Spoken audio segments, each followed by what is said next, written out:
Direction les Prairies des Hauts pour une journée en compagnie de l'ARP et d'un groupe d'élèves de BTS du lycée agricole de Saint-Joseph. Objectif, les former sur le bilan fourrager et le laboratoire d'analyse des fourrages.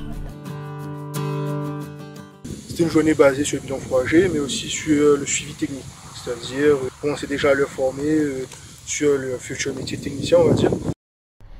La matinée démarre par une partie théorique en salle où l'équipe de l'ARP explique ce qu'est un bilan fourrager, à quoi il sert et comment le faire.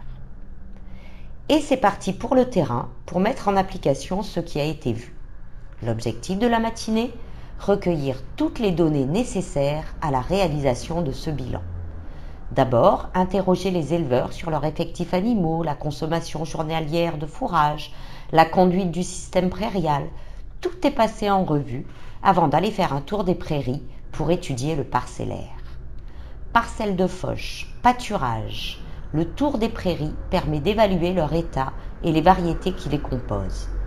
La matinée s'achève en prélevant des échantillons d'herbes qui seront ensuite analysés au laboratoire. Il faut que le sac soit le plus hermétique possible. Parce que si vous prélevez le matin et que vous pouvez déposer que l'après-midi au laboratoire, pendant ce temps-là, si on a en été qui fait chaud, et l'eau elle va s'évaporer, donc on va un biais au niveau du taux de matière sèche. Donc il faut vraiment que le sac soit bien conditionné, qu'il n'y ait pas d'eau qui se perde. Et puis après on le met dans une glacière. Retour dans les locaux de l'ARP pour voir comment enregistrer les échantillons lors de leur dépôt par les techniciens ou les éleveurs. Dernière étape avant la réalisation du bilan, analyser les échantillons pour en calculer la valeur alimentaire. Dans le laboratoire de l'ARP, ils vont peser, sécher et hacher les échantillons, puis les analyser au SPIR, la spectrométrie proche infrarouge.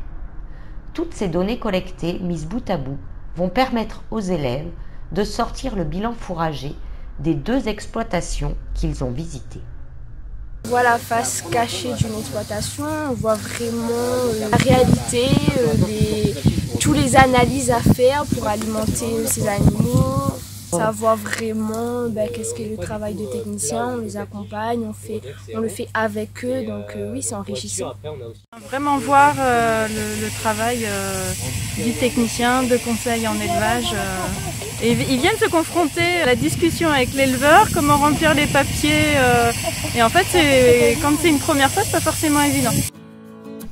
Et pour 2021, l'ARP travaille sur un programme de formation pour les techniciens et les éleveurs qui sera basé sur des travaux pratiques de terrain.